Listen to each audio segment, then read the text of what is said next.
திருச்சிற்றம்பலம். குருவே சரணம். குருவன் திருவடிகளே சரணம். எம்பெருமானே அருட்பெரும் ஜோதி அருட்பெரும் ஜோதி தனிப்பெரும் கருணை அருட்பெரும் ஜோதி அருட்பெரும் ஜோதி அருட்பெரும் ஜோதி தனிப்பெரும் கருணை அருட்பெரும் ஜோதி. அறிவார்ந்த சகோதர சகோதரிகளே, மீண்டும் உங்களை எல்லாம் எங்களுடைய சரணாகதி சேனல் மூலமாக சந்திப்பதிலே பெருமகிழ்ச்சி அடைகிறோம்.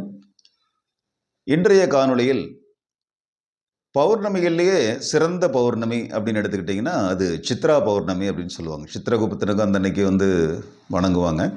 எல்லா சிவன் கோவில்களிலும் மிகச்சிறப்பான ஒரு வழிபாடு சித்ரா பௌர்ணமி அன்னைக்கு நடக்கும். சித்ரா பௌர்ணமி அன்னைக்கு ஒரு சிவாலயம் சென்று வழிபடுவது என்பது அந்த வருடம் முழுவதுமே, அந்த தமிழ் வருடத்துடைய முதல் மாத பௌர்ணமி அப்படிங்கிறதுனால அந்த வருடம் முழுவதும் சிவாலயங்களுக்கு போய் வழிபட்ட ஒரு பலனை சித்ரா பௌர்ணமி அன்னைக்கு மட்டுமே வழிபட்டாலே அது கிடைச்சிடும் நம்மளுக்கு. அவ்வளோ ஒரு சிறப்பான ஒரு பௌர்ணமி சித்ரா பௌர்ணமி. அந்த பௌர்ணமியை முன்னிட்டு நாங்கள் ஒரு ஆலயத்துக்கு போயிருந்தோம். அதை பற்றி தான் இந்த காணொலியில் நம்ம பார்க்க போகிறோம். எங்கே போயிருந்தோம் அப்படின்னா, சித்தர்களின் பூமி, தேவர்களின் பூமி, மிக அற்புதமான ஒரு மலைத்தொடர், மிக கடுமையான ஒரு மலையேற்றம், ஒரு புது விதமான ஒரு அனுபவம். அதுதான் உங்களுக்கு எல்லாருக்கும் தெரிஞ்ச சதுரகிரி மலையேற்றம் தான். சித்ரா பௌர்ணமிக்காக போயிருந்தோம். அதை பற்றிய காணொளி தான் இன்றைக்கி நம்ம பார்க்க போகிறோம். நாங்கள் அங்கே போயிருந்தப்போ எங்களால் முடிஞ்ச அளவுக்கு வீடியோ எடுத்தோம். அந்த வீடியோவை தான் இப்போ நீங்கள் பார்க்க போகிறீங்க. அதில் நாங்கள் எந்தெந்த இடம், அது எப்படி போகிறது என்னங்கிறத அந்த வீடியோவில் நாங்கள் உங்களுக்கு சொல்கிறோம். அதை வச்சு நீங்களும் எங்களோட சேர்ந்து சதுரகிரி போய் வந்த ஒரு அனுபவம் உங்களுக்கு கிடைக்கணுங்கிறதுக்காக இந்த காணொலியை பதிவிடணும். உங்களுடைய மேலான ஆதரவை எங்களுக்கு எப்பவும் கொடுக்கணும். காணொளி தொடர்கிறது.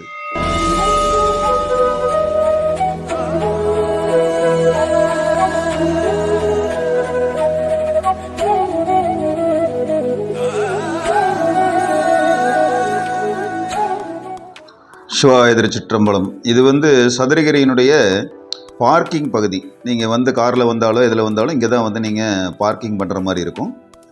அந்த பார்க்கிங் பண்ணிவிட்டு கொஞ்சம் தூரம் நடந்து போனீங்கன்னா கடைகள் இருக்கும். அங்கே அந்த கடைகளில் உங்களுக்கு தேவையான உணவுப் பொருட்கள், அந்த மலை ஏறுவதற்கான குச்சி, இந்த மாதிரி விஷயங்களெல்லாம் நீங்கள் அங்கே பர்ச்சேஸ் பண்ணிக்கலாம். சாம்பிராணி நிறையா அங்கே சேல் பண்ணுவாங்க. அதுவும் உங்களுக்கு தேவைப்பட்டால் நீங்கள் எதாக இருந்தாலும் நீங்கள் வரும்பொழுது வாங்கிக்கிங்க. மலை ஏறும் பொழுது எதுவும் வாங்க வேண்டாம், ரொம்ப சிரமமாக. அதுக்கப்புறம் நீங்கள் உள்ளே வந்தீங்கன்னா இதுதான் கேட்டு. நாங்கள் சித்ரா பௌர்ணமிக்கு ஒரு நாள் முன்னாடி போனதுனால கொஞ்சம் கூட்டம் குறைவாக இருக்குது. இல்லைன்னா இந்த இடம் முழுவதுமே ரொம்பவுமே கூட்டமாக இருக்கும். இந்த கேட்டு வழியாக தான் நம்ம அந்த கடைகள்லேருந்து உள்ளே வருவோம். உள்ளே வனத்துறை இங்கே ஒரு நபருக்கு 10 ரூபாய் வீதம் வசூல் பண்ணுறாங்க. ஒரு டிக்கெட் கொடுப்பாங்க. அதை வாங்கிட்டு இந்த தானிப்பாறை அப்படிங்கிற இந்த இடம், இதிலிருந்து இங்கேருந்து தான் நம்ம மலை ஏற்றம் ஸ்டார்ட் ஆகுது. இது பார்த்திங்கன்னா மேலே கட்டடம் கட்டுறதுக்கான அந்த மணல், செங்கல் இதெல்லாம் அந்த சின்ன சின்ன மூட்டைகளாக கட்டி இங்கே போட்டிருப்பாங்க. முடிஞ்சவங்க மேலே போகும்போது அதை 1 2 எடுத்துகிட்டு போகலாம். இதுதான் ஆரம்ப வழி. நடந்து வர்றோம். நம்ம கொஞ்சம் தூரத்துக்கு இந்த மாதிரி கற்கள் போட்டு விட்ருக்காங்க. முதல்ல ஆசீர்வாத விநாயகரை நம்ம தரிசனம் பண்ணுறோம். மலை ஏற்றத்துக்கான ஆரம்பத்தில் ஆசீர்வாத விநாயகரை நம்ம தரிசனம் பண்ணிக்கிறோம். அதற்கு பக்கத்துலேயே தங்க காளி அம்மன் அப்படிங்கிற ஒரு அம்மா அருள் புரிகிறாங்க. அவங்களையும் நம்ம ஆசீர்வாதம் பண்ணுறோம். இங்கேருந்து அந்த மலைக்காடுகள் துவங்க ஆரம்பிக்குது. மிகப்பெரிய ஒரு கானகம். 64 மலைகள் சேர்ந்தது தான் சதுரகிரி. அந்த மலை தான் இப்போ நம்ம ஏற போகிறோம். தங்க காளியம்மனையும் ஒரு வணக்கத்தை போட்டுட்டு நம்முடைய யாத்திரையை நம்ம தொடர்றோம். இதுதான் தங்க காளியம்மன் கோவில். அதற்கப்புறம் அப்படியே நம்ம கொஞ்சம் முன்னாடி வந்தோம்னா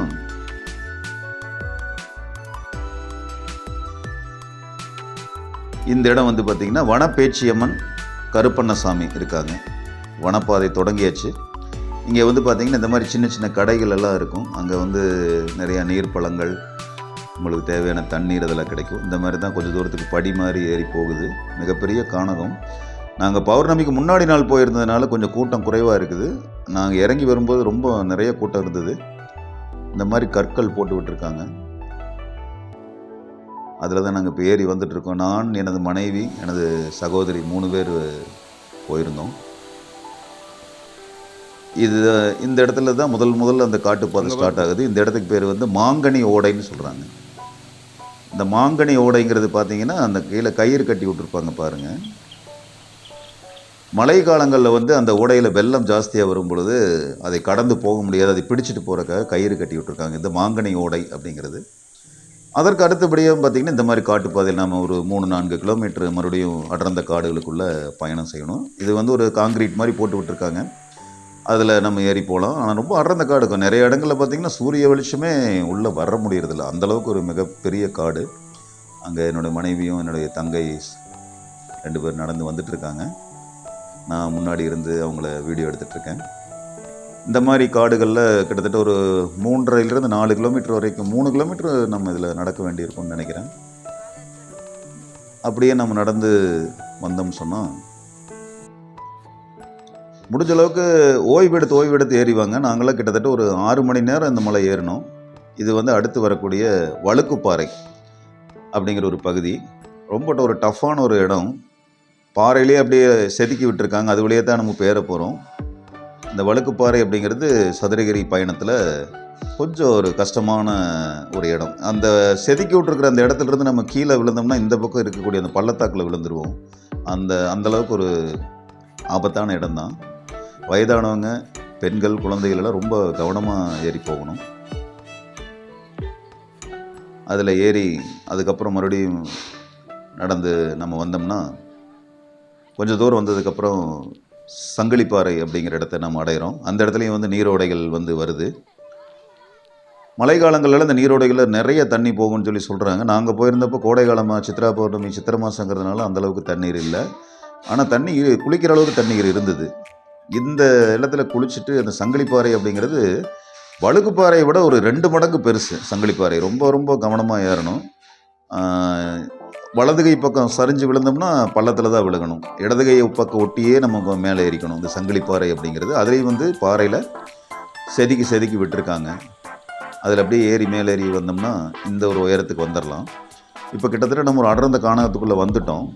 இதில் எல்லாம் பார்த்தீங்கன்னா தெரியும், நல்ல ஒரு கானகம். இந்த பக்கம் சைடில் பாருங்கள், இப்போ வந்து லெஃப்ட் சைடில் அந்த பள்ளத்தாக்கு வந்துருச்சு. ரைட் சைடில் ஏறி வர்றாங்க. உங்களுக்கு பார்த்தீங்கன்னா தெரியும். ஒட்டுமொத்தமாகவே இந்த சதுரகிரி மலையேற்றம் அப்படிங்கிறது வந்து ஒரு நீர்வழி பாதை. ஒரு மிகப்பெரிய ஒரு நீர்வீழ்ச்சியை நாம் அதுக்கு எதிர்த்து ஏறிட்டு இருக்கோம். இந்த மாதிரி சின்ன சின்ன கடைகள் இருக்கும். பாதை பாருங்கள் எப்படி இருக்குன்னு பாருங்கள். ரொம்பவுமே ஒரு கடுமையான ஒரு மலையேற்றம் தான். ஆனால் ஒரு நல்ல அனுபவம். ஏறி வந்துட்டுருக்காங்க. இது வந்து காராம்பசு தடம் அப்படிங்கிறது இந்த சதுரகிரி வரலாறில் வந்து பசுமாடுகளோட இதில் தான் சுந்தர மகாலிங்கம் சந்திர மகாலிங்கத்தினுடைய கதையே வருது. அப்போ வரும்போது அந்த காளை மாடு காராம்பசு தடம் அப்படிங்கிற அந்த மாட்டினுடைய கால் பதிந்த இடம் அது நல்லா தெரியுது பாருங்கள். இது ஒரு ஸ்பாட்டு. காராம்பசு தடம்ங்கிறது ஒரு ஸ்பாட்டு. இயற்கையாகவே அந்த பாறையில் அந்த காராம்பசு தடம். இது வந்து இரட்டை லிங்கத்தோட கோவில். இந்த இடம் வந்தாச்சுன்னா ரொம்ப கொஞ்சம் மூச்சு விட்டுக்கலாம். என்ன காரணம்னா ஒரு பாதி தூரம் வந்துட்டுதிங்கன்னு அர்த்தம். ரெட்டைலிங்கம் வந்துட்டீங்க அப்படின்னா சதுரகிரி மலை ஏற்றத்தில் பாதி தொலைவு நீங்கள் கடந்துட்டீங்க. சரி பாதியில் இருக்குது இந்த ரெட்டைலிங்கம். அந்த இடத்துல ஒரு சின்ன கடை இருக்குது. அதுக்கப்புறம் பார்த்தீங்கன்னா பச்சரிசி பாறை. அது ரொம்பவுமே ஒரு கடுமையான ஒரு மலையேற்றம். அந்த பச்சரிசி பாறைன்னு ஏன் பேர் வந்ததுன்னா அந்த ஊசி மாதிரி குத்துது அந்த பாறை. அதுக்கு அடுத்து வந்து பிலாவடி கருப்பசாமி கோவில். இது வந்து இந்த கோவில் வந்தாச்சு அப்படின்னா நம்ம வந்து சதுரகிரி நெருங்கிட்டோன்னு அர்த்தம். இங்கேயும் ஓடைகள் நிறையா இருக்கும், குளிக்கிறதுக்கான இடங்கள் நிறையா இருக்கும். இப்போ கோடை காலமாக இருக்கிறதுனால கொஞ்சம் தண்ணி கம்மியாக இருக்குது. அதுக்கப்புறம் இந்த கானகத்தில் இந்த பிலாவடி கருப்பசாமி கோவில் கொஞ்சம் தாண்டி வந்தீங்கன்னா இப்போ தெரியறது வந்து முடி எடுக்கக்கூடிய இடம், முடிகாணிக்கை செலுத்தக்கூடிய இடம். இந்த கோவிலிருந்து மேலே இருக்குது முடிகாணிக்கை செலுத்தக்கூடிய இடம். அதுக்கு பக்கத்துலேயே ஓடையில் நம்ம குளிச்சுக்கலாம். முடிகாணிக்கை செலுத்துகிற மாதிரி இருந்தால் மேலே போய் இந்த இடத்துல முடிகாணிக்கை செலுத்திட்டு கீழே வந்து நம்ம குளிச்சுக்கலாம். இதிலிருந்து பிலாவடி கருப்பசாமி கோயில் வந்துருச்சுன்னா ஒரு 2 கிலோமீட்டரில் நமக்கு ஆலயத்துக்கு வந்துடலாம். இதுவும் அந்த ஒரு நீர்வழி பாதை தான். இந்த பாதைக்குள்ளே தான் நம்ம நடந்து போகணும். ஒரு காலத்தில் எல்லா இடத்துலையும் நீர் வந்துட்டு இருக்கும்போது இந்த கோவிலுக்கு எப்படி போயிருப்பாங்க அப்படிங்கிறது நினச்சி கூட பார்க்க முடியல. அவ்வளோ ஒரு கடுமையான ஒரு அந்த நீர்வழி பாதையை தாண்டி போனோம்னா நம்ம கோயிலோட பக்கத்தில் வந்துட்டோம். இந்த மாதிரி கடைகள் இருக்குது. இந்த கடைகளில் சுவாமி பூஜைக்கு தேவையான மாலை, மலர்கள், அப்புறம் சாம்பிராணி மன்ற எல்லா விஷயங்களுமே இங்கேயே கிடைக்குது. நீங்கள் வந்து இதுதான் சுந்தர மகாலிங்கத்தினுடைய கோவில். நம்ம வந்து சேர்ந்துட்டோம். இதுதான் வரக்கூடிய பாதை. சுந்தர மகாலிங்கத்தை தரிசனம் பண்ண போகிறோம். மிக கடுமையான ஒரு மலையேற்றம். அதை ஏறி வந்து ஆனால் சுவாமியை பார்த்து கண்குளிர தரிசனம் பண்ணும்போது எல்லாமே பறந்து போயிடுது. ரொம்ப அற்புதமான சித்ரா பௌர்ணமி யாத்திரை. ஐயனுடைய தரிசனம் ரொம்ப அருமையாக கிடைச்சிது. சுந்தர மகாலிங்கத்தை தரிசனம் பண்ணுறதுக்கான வழி இது வந்து சந்திர மகாலிங்கத்துக்கு தரிசனத்துக்கு போகிறதுக்கான அந்த வரவேற்பு வளைவு. சுந்தரமகாலிங்கத்துக்கு எதிர்ப்புறம் இந்த வளைவு இருக்குது. இந்த வளைவில் மேலே ஏறி போனோம்னா சந்தனமகாலிங்கத்தை வந்து நம்ம தரிசனம் பண்ணலாம். இது வந்து அன்னச்சத்திரம். சதுரகிரி வரவங்களுக்கு உண்டான சாப்பாடு இங்கே தான் கிடைக்குது. மேலேறி வர வரைக்கும் கடைகளில் சின்ன சின்ன உணவுப் பொருட்கள் கிடைக்கும். பட் சாப்பாடு அப்படிங்கிறது சந்தனமகாலிங்கத்துக்கு போகிற வழியில் இருக்குது. அதே மாதிரி அதுக்கு போகிற வழியில் இந்த பக்தர்கள் தங்குவதற்கான கூடங்கள் வந்து ஒரு 4-5 கூடங்கள் கட்டி விட்டுருக்காங்க. பட் அதனுடைய பராமரிப்பெல்லாம் ரொம்ப மோசமாக இருக்குது. அங்கே தங்குறதெல்லாம் வந்து ரொம்பவுமே ஒரு அபாயகரமான விஷயமா தான் இருக்குது. தரையெல்லாம் சரியில்லை. நைட்டில் வந்து குளிர் ரொம்ப ஜாஸ்தியாக இருக்குது. நாங்கள் ஒரு நாள் இரவு அங்கே தங்கியிருந்தோம். அதனால் உடல்நிலை சரியில்லாதவங்களாம் மேலே தங்குற பிளானில் போக வேண்டாம். ஒரே நாளில் மேலே ஏறி கீழே இறங்குற மாதிரி போயிட்டிங்கன்னா தான் நல்லது. இதுதான் அன்னச்சத்திரம். அன்னச்சத்திரத்துக்கு பக்கத்துலேயே பக்தர்கள் தங்குவதற்கான அந்த விடுதிகள் இருக்குது. தட்டு இங்கே வச்சுருப்பாங்க. தட்டு எடுத்துகிட்டு போய் நம்ம சாப்பிட்டுட்டு மறுபடியும் அங்கே போட்டுடலாம். இந்த வழியாக தான் சந்திரமகாலத்துக்கு ஏறி போகணும். நீங்கள் பார்த்துருப்பீங்க. நாங்கள் ஒரு ப்ரொஃபஷனலாக ஒரு வீடியோகிராஃபராகவோ ஃபோட்டோகிராஃபரோ இல்லாமல் இருக்கிறதுனால எங்களுக்கு தெரிஞ்ச அளவுக்கு நாங்கள் வீடியோ எடுத்து போட்டிருக்கோம். பிட்டாக எடுத்து அதை சேர்த்து உங்களுக்கு ஒரு காணொலி நாங்கள் கொடுத்துருக்கோம். இது என்ன பர்பஸாக கொடுத்துருக்கோம் அப்படின்னு சொன்னோம்னா, அந்த சதுரகிரி மலை வர முடியாதவங்க, மலை ஏற முடியாதவங்க இந்த காணொலியை பார்த்தாவது அவங்களுடைய ஆசைகளை தீர்த்து கொள்ளலாம். எவ்வளோ பெரிய அற்புதமான ஒரு இடம் அப்படிங்கிறது வந்து நீங்கள் அந்த காணொலியில் நீங்கள் பார்த்துருப்பீங்க. உண்மையிலேயே சுந்தரமகாலிங்கம் நினைக்காம, சந்தனமகாலிங்கம் நினைக்காம அந்த இடத்த நம்ம தொடவே முடியாது. அவன் அருளாலே அவன் தாள் வணங்கி அப்படிங்கிறது தான் உண்மை. நாங்கள்லாம் இந்த வயதில் என்னுடைய மனைவி, சகோதரி எல்லாருமே வந்து ஏறி வந்தாங்க அப்படின்னா அது நாங்கள் செஞ்ச வேலை இல்லை. பெருமான் கூட்டிகிட்டு போனார், எங்களை இறக்கி விட்டார், ஏற்றி விட்டார், இறக்கி விட்டார். மிக கடுமையான ஒரு மலையேற்றம். நிறைய உடல் பிரச்சனை இருக்கிறவங்க அவங்கள தயவுசெய்து அங்கே போக வேண்டாம். மற்றவங்க எல்லோரும் தாராளமாக போகலாம். ஒரு நீர்வழி பாதையில் முழுக்க நம்ம ஒரு 6 கிலோமீட்டர்னு சொல்கிறாங்க. பட் எனக்கு தெரிஞ்சு அது அதிகமாக தான் இருக்கும். ஒரு 10 கிலோமீட்டர் வரைக்கும் வரலாம். முழுக்க ஏற்றம். போகும்போது முழுசு, வரும்போது முழுசுமே இறக்கும். போகும்போது இருக்கிறத விட வரும்போது அதனுடைய இது வந்து கொஞ்சம் அதிகம். என்ன காரணம்னா, இறங்கும்போது வழுக்குது. குச்சியெல்லாம் எல்லாம் தயவுசெய்து மேலே ஏறிடாதீங்க. கீழேயே குச்சி விற்கிறாங்க கடைகளில். குச்சி வாங்காமல் தயவுசெய்து மலை ஏறாதீங்க. குச்சி தான் நமக்கு பெருமான், நம்மளை கையை பிடிச்சி கூட்டிகிட்டு போகிறாரு அப்படிங்கிறது தான் அற்புதமானது. உடல்நிலை சரியாக இருக்கிறவங்க இப்போவே சந்தனமகாலத்தையும் சுந்தரமகாலிங்கத்தையும் நாங்கள் அங்கே வந்து உங்களை பார்க்கணுன்னு அவர் வேண்ட ஆரம்பிங்க. அவன் அருள் இல்லாமல் அங்கே போகவே முடியாது. அவன் அருள் இல்லாமல் அங்கே ஏறவும் முடியாது. மிக அற்புதமாக இருந்தது சித்ரா பௌர்ணமி. அருமையான ஐயனின் தரிசனம் கிடைச்சது. அற்புதமான ஒரு பயணம். நீங்களும் எல்லாரும் கண்டிப்பாக முயற்சி பண்ணுங்கள். பெருமான் அருளோடு அது நல்லபடியாக நடக்கும். சிவாய திருச்சிற்றம்பலம். நன்றி, வணக்கம்.